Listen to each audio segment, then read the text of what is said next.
Greetings, it's Reverend Ahmondra, and I'm at my favorite place, the beach in Carlsbad, California. I decided to bring a message to you today from my favorite place. Today, I want to talk to you about a new series in December. It's Get Stronger so we can live longer. 36 years ago, I found myself in a very, very difficult situation. I discovered that I was an addict and alcoholic. And when I say discover, I mean really discover. I had no idea that I had a drug and alcohol problem because I got up and I functioned every day. I was what you call a functional addict and alcoholic, meaning that I got up, I went to work, I engaged in family functions, but I did it under the influence. And since I had started using drugs at such an early age, 13, 14, it was normal for me to get up, roll up a bunch of joints, put them in my purse, and then go to work and smoke them all day long. It was normal for me to come home from work, pour myself a brandy, and then pass out because I was drunk. But I found myself in a place of dire, dire need. I was angry, I was lonely, and I didn't want to live any longer. Now, when I say I didn't want to live any longer, I'm not talking about being suicidal. I'm talking about being homicidal, meaning that anybody who came around me was in dire, dire danger. I didn't want to live the way I was living, but I didn't know how to stop. And so one night, in desperation, I said this prayer. I said, God, take my life and just use it for something good. But I'm sorry. I'm going to keep using because I don't know how to stop. And miraculously, I found out that an addict, alcoholic, is a man or woman whose lives were controlled by drugs. And that was me. I was devastated because I had the same opinion about addicts and alcoholics that a lot of people have. They're weak-willed, scum of the earth. They need to just be put away someplace. But when I discovered that I had the disease of addiction, my life began to open up. And I want to share a ritual with you that I engage in yearly. Something that I learned early in recovery was I had to pay close attention to what was going on in my world. And they taught me a practice, and that is what I'm going to be sharing with you over the course of December. That practice is called HALT. HALT. Halt, meaning stop when you're hungry, when you're angry, when you're lonely, or when you're tired. Stop and regroup. Because if you don't and you allow those conditions to exist in your world, you will want to make them go away. And for me, the only way I knew how to make them go away was to take a drug, take a drink, take myself emotionally and mentally away from the situation instead of dealing with the situation. So over the course of this month, December, I'm going to be talking about this practice called HALT. Be talking about what it means when you're hungry. And see, hunger doesn't just mean you want to eat some food. You could be hungry for other things in your life. When you're angry, anger is not something that just comes about because someone is bothering you. Anger could be suppressed pain and hurt and feeling that you've buried deep within. Lonely doesn't mean that you're not around people, because I know there are many of you just like I used to be.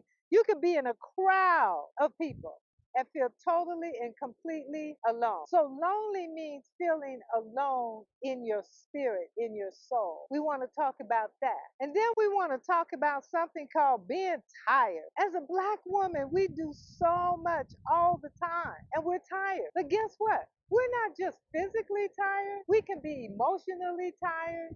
We can be spiritually tired. And when we are tired, we pick up behaviors. Those behaviors aren't necessarily the best for us. I picked up drugs and alcohol. Sometimes people pick up food. Sometimes people pick up other people. Sometimes people pick up gambling, shopping. There are many behaviors that we pick up and turn into addictions, and we aren't even aware. When I stepped into recovery, I wanted to get stronger so that I could live longer.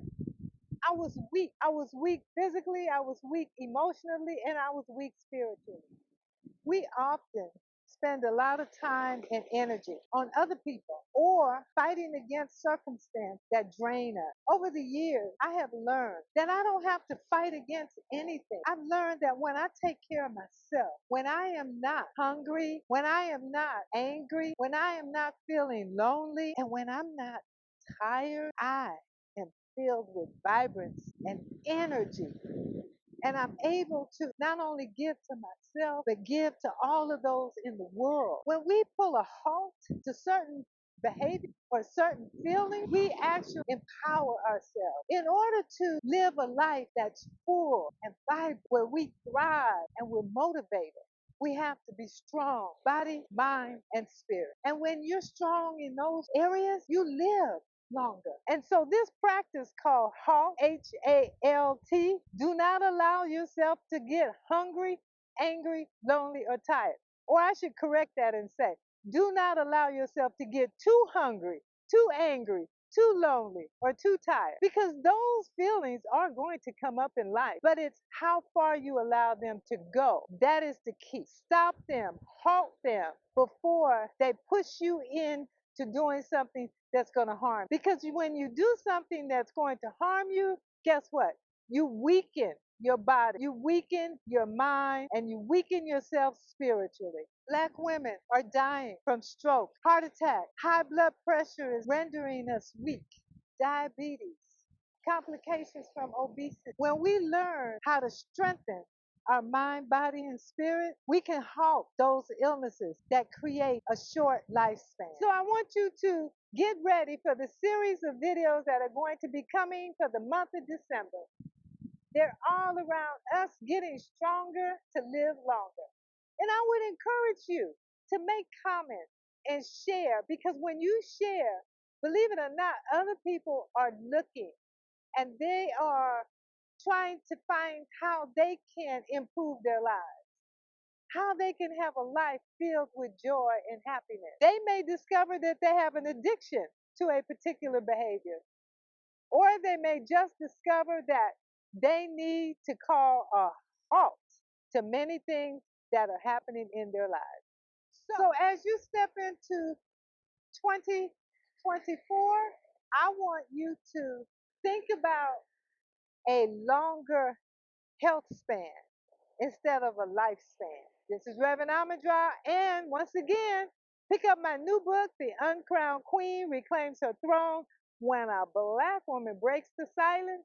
And also remember, I have a journal. It's called the Appreciation Journal. One of the ways that I always empower myself is by writing down 5 things every day that I appreciate about me. Let's go out of 2023 getting stronger so that we can live longer. Blessing. Yeah.